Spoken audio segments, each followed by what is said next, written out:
యమ్మీ palak paneer ready అయిపోయిందండి. So ఈ ఎలా చేసుకోవాలి అనేది ఈరోజు మనం తెలుసుకుందాము. సో పాలక్ పన్నీర్ కావాల్సిన ఇంగ్రీడియంట్స్ ప్రొసీజర్ ఏంటో మనము ఈరోజు తెలుసుకోబోయే ముందు ఈ వీడియో కానీ మీరు ఫస్ట్ టైం చూస్తున్నట్టయితే లైక్ చేయండి, షేర్ చేయండి, సబ్స్క్రైబ్ చేసుకోవడం మర్చిపోకండి. ఓకేనా? చలో మనం ఇంగ్రీడియంట్స్ చూసి ప్రొసీజర్ కూడా తెలుసుకుందాం. పదండి. ముందుగా నేను ఒక కట్ట పాలకూరని తీసుకున్నానండి. దీన్ని నీట్గా వాష్ చేసి పెట్టుకున్నాను. అలాగే ఇక్కడ వాటర్ని బాయిల్ చేసుకుంటున్నాను. సో ఇప్పుడు ఈ పాలకూరని ఏం చేద్దామంటే ఇలాగనే తీసుకెళ్ళి మనము హాట్ వాటర్లో వేసేద్దాం. వేసి ఒక 3 minutes వరకు దాన్ని బాయిల్ అవనిద్దాం. దీంట్లో మనం ఏం సాల్ట్ ఏం వేయట్లేదు, జస్ట్ హాట్ వాటర్లో బాయిల్ చేస్తున్నాము. ఒక 3 minutes మనం ఇలాగా బాయిల్ చేస్తే దీంట్లో ఉన్న బ్యాక్టీరియా కానీ లేకపోతే మన కలర్, మెయిన్ మనం ఎందుకు ఇలా చేస్తున్నామంటే పచ్చివాసన పోవడానికి ఉపయోగపడుతుంది. సో ఒక 3 minutes తర్వాత మనము ఒక 3 minutes అయిందండి. ఇప్పుడు మనం ఏం చేద్దామంటే స్టవ్ ఆఫ్ చేసుకొని ఈ పాలకూరనంతా తీసి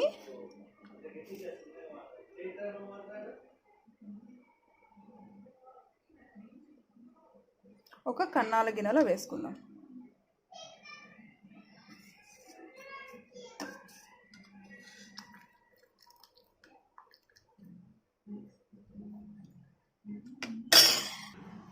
సో ఇలా కన్నాల గిన్నెలో వేసుకున్నాక మనము చల్లటి నీళ్ళని, ఫ్రీజర్లో పెట్టుకున్న వాటర్ని ఇలాగా దాని మీద వేసేస్తే మనకి కలర్ అనేది గ్రీన్ కలర్లోనే ఉంటుందండి. ఇలా కోల్డ్ వాటర్తో ఒకసారి దాని మీద వాటర్ వేసేసుకోండి, అంతే. ఇలా చేయడం వల్ల ఏమవుతుందంటే ఆకు అనేది గ్రీన్ కలర్లోనే ఉంటుంది మనకి పాలక్ పన్నీర్. మనం అలాగే ఉంచేస్తే కలర్ మారిపోయి ముదురు కలర్ వచ్చేస్తుంది అనమాట. సో ఇలా అయిపోయిన తర్వాత మనం ఈ వాటర్ని ఏమి పడేయాల్సిన అవసరం లేదు. మనకి కర్రీలో అవసరమైతే ఈ వాటర్ని మనం యూజ్ చేసుకోవచ్చు. సో పక్కన రిజర్వ్ చేసి పెట్టుకోండి. నెక్స్ట్ మనకి కావాల్సిన ఇంగ్రీడియంట్స్ ఏంటో, ప్రొసీజర్ ఏంటో చూద్దాం. నెక్స్ట్ ప్రొసీజర్కి కావాల్సిన ఇంగ్రీడియంట్స్ అండి, ఇందులో నేను ఒక 10 వెల్లుల్లి రెబ్బలు, 1 ఇంచ్ అల్లము ఇలా కట్ చేసుకొని పెట్టుకున్నాను. ఒక 1.5 టొమాటో, 1.5 or 2 tomatoes తీసుకున్నాను. అలాగే ఒక మీడియం సైజ్ ఆనియన్ ఈ విధంగా నేను కట్ చేసి పెట్టుకున్నాను. సో వీటిని మనం సన్నగా కట్ చేసుకోవాల్సిన అవసరం లేదు, ఎందుకంటే మనం దీన్ని మిక్సీలో గ్రైండ్ చేసుకుంటాం కాబట్టి. ఓకేనా? ఇప్పుడు నెక్స్ట్ ఏం చేద్దామంటే ఒక ప్యాన్ పెట్టేసుకొని ప్యాన్లో ఒక 1 spoon ఆఫ్ ఆయిల్ వేసుకుందాము. ఆయిల్ కాస్త వేడెక్కాక ఒక 1/2 teaspoon ఆఫ్ జీలకర్ర, అలాగే అల్లము, వెల్లుల్లి, ఆనియన్ ముక్కలు మనం ఈ విధంగా బాగా వేయించుకున్నాము. ఆనియన్ కలర్ చేంజ్ అవ్వాల్సిన అవసరం లేదండి, ఎందుకంటే మనము మిక్సీలో వేసుకుంటాం కదా. జస్ట్ కాస్త ఫ్రై అయితే సరిపోతుంది. కాస్త సాఫ్ట్ అయ్యేంత వరకు వేసుకుంటే చాలు, పచ్చివాసన పోయేంత. ఇందులో ఒక 4 పచ్చిమిర్చి వేసానండి, మీకు చెప్పడం మర్చిపోయాను. ఒక 4 అయితే సరిపోతాయి. మనం అంటే దీంట్లో కాస్త కారం యాడ్ చేసుకుంటాము, అందుకని నేను ఎక్కువ యాడ్ చేయలేదు. సో ఇప్పుడు ఇంకా మనం టొమాటోస్ బాగా వేయించుకున్నాం. ఇందులో ఒక లాస్ట్ ఇంగ్రీడియంట్ నేను ఒక 10 జీడిపప్పు వేసుకున్నానండి. దీనివల్ల మనకి గ్రేవీ రిచ్గా వస్తుంది. సో ఒక 2 minutes అలా వేయించుకొని మనము స్టవ్ ఆఫ్ చేసుకుందాం. ఇందులో నేను సాల్ట్ కానీ పసుపు కానీ ఏమీ యాడ్ చేయలేదు. సో ఇప్పుడు మనము ముందుగా వేయించి పెట్టుకున్న మిక్స్చర్ని మిక్సీలో వేసుకున్నామండి. అలాగే పాలకూరను కూడా దీంట్లో యాడ్ చేద్దాము.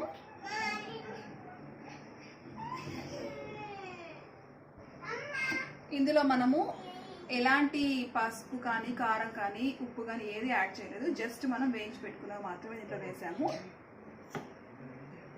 మా అమ్మాయి చపాతీ చేసిందంటే దీన్ని నేను ఇప్పుడు వేయించి ఇవ్వాలి, అంటే చపాతీ చేసి ఇవ్వాలి. దీన్ని మనం ఇప్పుడు ఫైన్ పేస్ట్గా బ్లెండ్ చేసుకున్నాం. ఈ విధంగా నేను పేస్ట్ చేసి పెట్టుకున్నానండి. ఇందులో కొద్దిగా వాటర్ యాడ్ చేసుకున్నాను. ఆల్రెడీ నేను బాయిల్ చేసిన వాటర్ ఉన్నాయి కదా, సో వాటిని నేను దీంట్లో యాడ్ చేసుకున్నాను. ఇది వచ్చేసి ఒక 200 grams ఆఫ్ పన్నీర్ అండి. హోమ్ మేడ్ ప్లస్ కొన్న పన్నీర్ 2 మిక్స్ అనమాట ఇది. దీన్ని మనం వేయించుకోము, జస్ట్ డైరెక్ట్గా దీంట్లో వేసేద్దాము. సో ఇప్పుడు ఏం చేద్దామంటే నేను ప్యాన్ పెట్టుకున్నాను. సో ప్యాన్ పెట్టుకొని ఇందులో నేను ఒక 2 స్పూన్స్ ఆఫ్ ఆయిల్ యాడ్ చేసుకుంటున్నాను. ఆయిల్ కాస్త హీట్ ఎక్కాక ఇందులో మనం ఒక మీడియం సైజ్ ఆనియన్ని సన్నగా కట్ చేసుకొని ఇందులో యాడ్ చేసుకున్నాం. ఆనియన్ని బాగా వేగనిద్దామండి.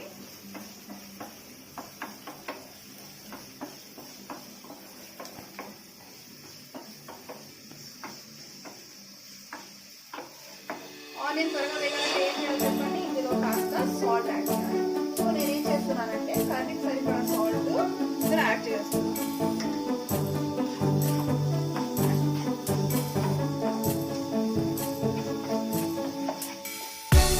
బాగా వేయించుకున్నాము.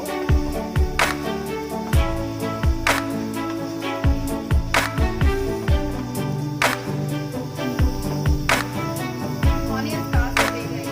మనం ఏం యాడ్ చేస్తున్నామంటే మసాలా వేయడానికి మనం దీన్ని యాడ్ చేస్తున్నాం. కారం, మనం ఆల్రెడీ పచ్చిమిర్చి వేసాం కాబట్టి కారం ఎక్కువ పడుతుంది. కొద్దిగా ధనియాల పొడి,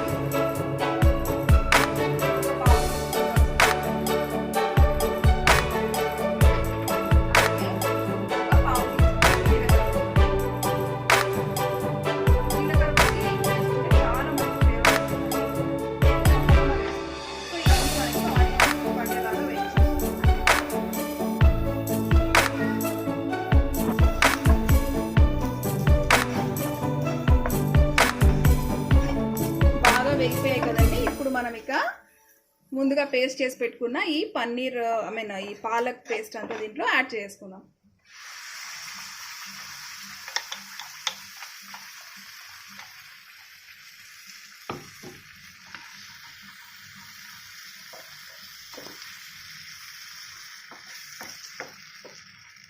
ఏం లేదులేమ్మా. ఇప్పుడు ఏం చేద్దామంటే మనము ముందుగా బాయిల్ చేసి పెట్టుకున్న వాటర్ ఉన్నాయి కదండి. సో ఆ వాటర్ దీంట్లో యాడ్ చేసేసి మన గ్రేవీలా కావాలంటే ఇలా వాటర్ యాడ్ చేసుకోండి. నాకు గ్రేవీ వద్దు, థిక్గా కావాలి అనుకుంటే మాత్రం యాడ్ చేసుకోవాల్సిన అవసరం ఏం లేదు. నాకైతే కాస్త గ్రేవీగా కావాలి కాబట్టి నేను కొంచెం వాటర్ యాడ్ చేస్తున్నాను.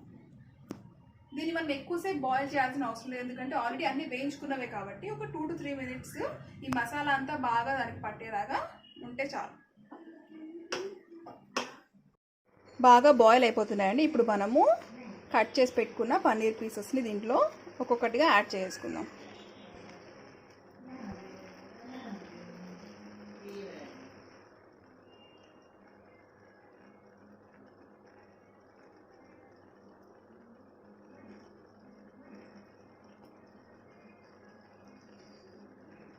పన్నీర్ చాలా హెల్దీ ఫుడ్ అండి. దీంట్లో మంచి ప్రోటీన్ ఉంటుంది.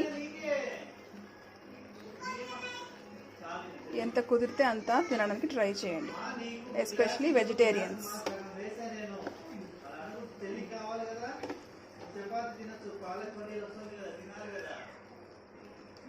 ఇప్పుడు ఒక్కసారి మనం మిక్స్ చేసేసి మూత మూసేద్దాం. ఒక 2 minutes మనం మూత మూసేసుకొని బాయిల్ అవ్వనిద్దాము. తర్వాత ఆఫ్ చేసుకొని డిష్ అవుట్ చేసుకుందాము. పాలక్ పన్నీర్ రెడీ అయిపోయిందండి. ఇక మనము డిష్ అవుట్ చేసుకుందాము.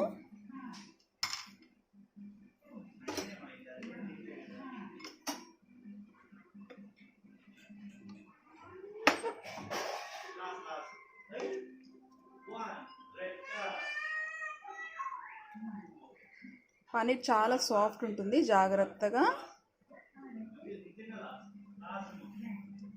తీసుకోండి.